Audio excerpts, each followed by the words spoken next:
Hi, I'm Tricia Smith, one of the SFASD Nurses, and we just want to give a little information about what contact tracing is going to look like this year at SFASD.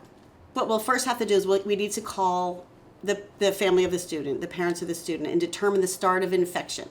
Because whenever that person started having symptoms or tested positive, we need to go back 48 hours, and that's when we can start determining who would be considered a close contact. Just like last year, we have to follow those suggested symptoms to determine whether or not we need to exclude for that.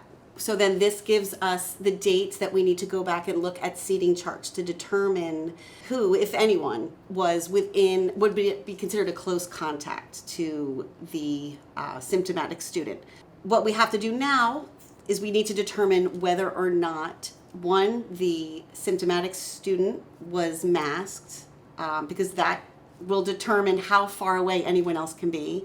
And then we also have to determine if anyone in that close contact area was masked. While masks are mandated, as long as no one is closer than 3 feet apart of an infected person for greater than 15 minutes, all close contacts will remain in school because they were masked.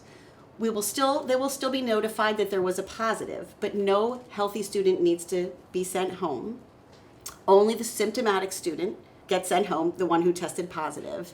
And then we would hope that anyone else who's remaining at school, any of those close contacts, would please let us know if they started to become symptomatic.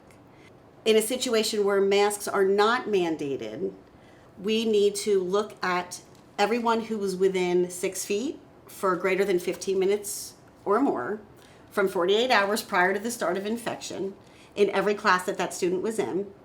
We need to determine if the infected individual was masked. If he was not, everybody within that 6 feet must quarantine for 7 to 10 days, whether or not they wore a mask, because the infected person did not have one on. The only exemption for that is if one of those close contacts was vaccinated. A vaccinated person, whether or not there's a mask, does not need to quarantine unless the vaccinated person has symptoms. Now let's go back to our infected individual.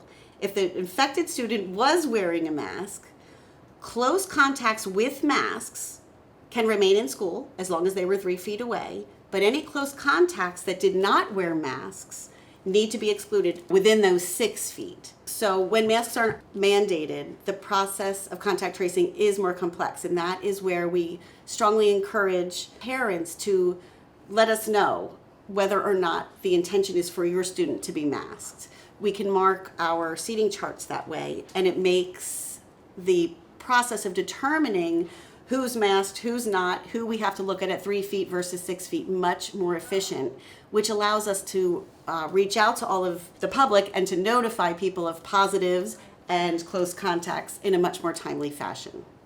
Once we determine who the close contacts are, we'll make a call to the parents of the students that are affected as a close contact and need to be quarantined. Whether it's due to proximity or whether it's due to the fact that masks were not being consistently worn, there is the potential for the spread of infection, and thus the health department is requiring us to start the quarantine process. We will continue to follow up with emails with all the details from our COVID liaisons. But again, these things will take a little bit more time as we have more factors to look into this year. A vaccinated person, again, can be a close contact and not have to quarantine unless that vaccinated person is experiencing symptoms.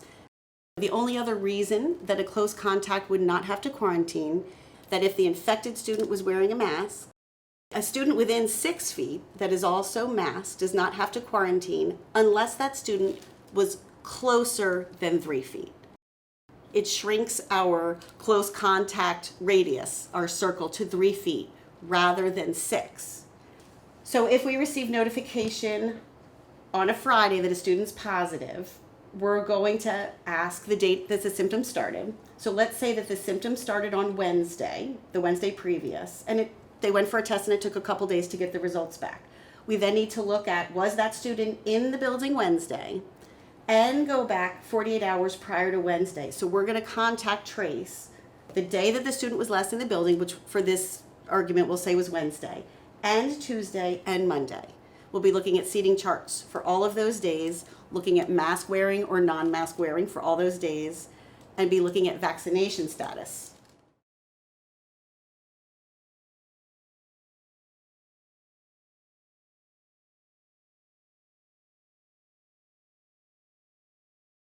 Wear a mask correctly and consistently for the best protection. Be sure to wash your hands or use hand sanitizer before putting on a mask. Do not touch the mask when you're wearing it. Use the strings to secure it around your ears. Be sure it covers your nose and mouth and fits securely under your chin and snugly against the sides of your face. If you have to touch or adjust your mask often, it doesn't fit you properly, and you may need to find a different mask or make adjustments.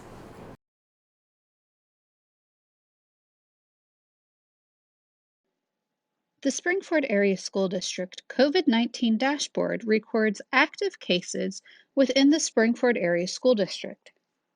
Here, you'll find daily updates with in-session students and staff, a weekly overview, the weekly quarantined based on school exposure, historic data, and overall information throughout the entire Springford Area School District footprint. To access the dashboard, you can click on the dashboard button on the home page or hover over reopening and click on the 21-22 dashboard. You'll also find a link to the COVID dashboard on every weekly update sent to all current families and students in the school district. Data for the dashboard is provided by the Springford COVID-19 liaisons. This information is typically provided at the end of each business day, usually after school, but sometimes, depending on the caseload, could be updated into the early evening. Please look for the timestamp in the upper right corner to find out the most recent update.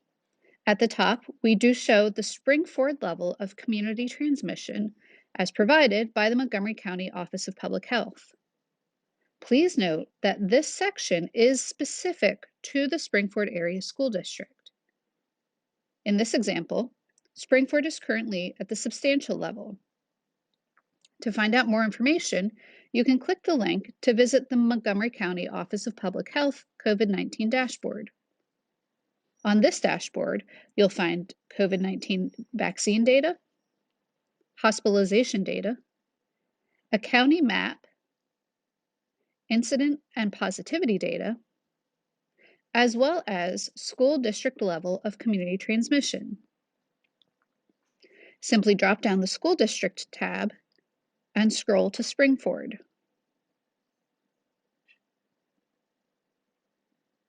You can view the incident rate by municipality, the district-wide incident rate, a 14-day positivity rate, and a district-wide 14-day rate. For the Springford dashboard, we use the district-wide incident rate per 100,000 to update our information. Next, you'll find the daily update. Again, this information is provided directly by our COVID-19 liaisons, typically at the end of the day. The numbers on the daily update reflect the reported cases each day that were in the building during their infectious period. For example, a student tested positive after school on Tuesday and reported the test on Wednesday. That student would be reported low on Wednesday. The daily update will reset to 0 at the start of each week. The total number of confirmed cases will then move to the historic data below. Each student or employee's attendance is checked prior to any updates to the dashboard to accurately reflect if an individual was physically in the building during their infectious period. Next, we have the weekly update.